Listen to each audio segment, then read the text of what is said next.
if you consider taking steroids as a female bodybuilder, female doesn't has enough option as the men. So they only have like few options. They either use anavar or primobolan or cling and T3.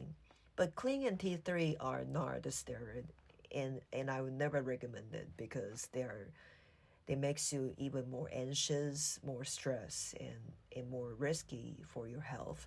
So I think anavar is enough for female, and anavar improve your energy and helping you to gain more muscle and also helping you to stay leaner. So I think it's actually good enough than primobolan.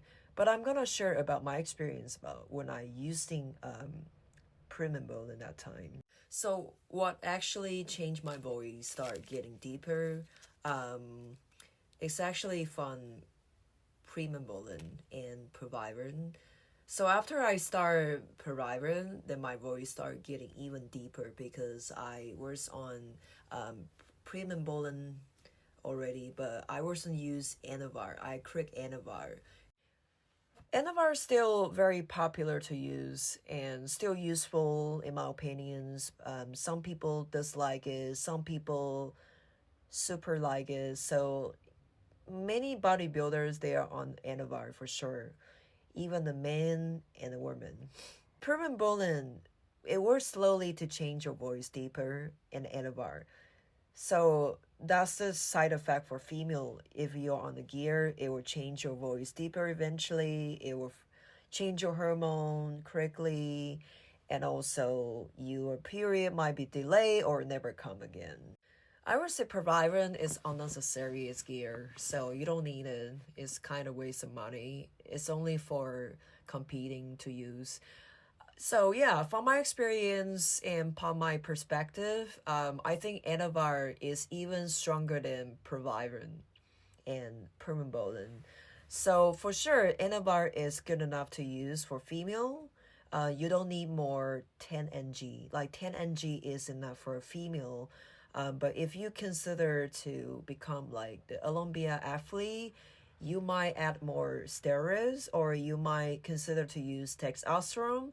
But definitely for female, you gotta be very aware when you're taking testosterone because it will change your hormone quickly.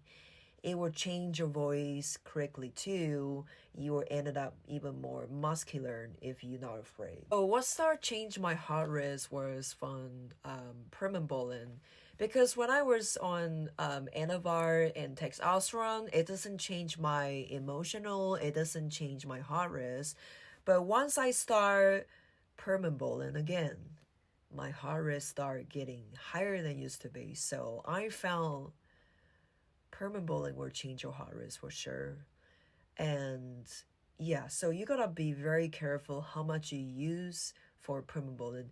This is why a lot of female bodybuilders, they don't consider to use primobolan anymore because they also had a bad experience. I first started anavar, I feel so good about it. My energy was wake me up and my eyes was turned bigger when I first to start use it, and it turned to like highly focus on my training and I can lift heavier than used to be. So I had a good experience about anavar.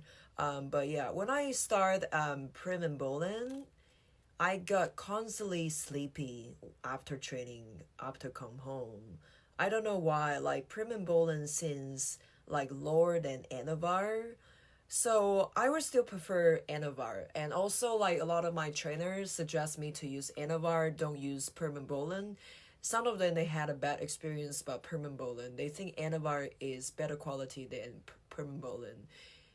But they both are pretty expensive. But the good benefit about using steroid, like you can recover your muscle easier than natural bodybuilder. You can move faster than the average people.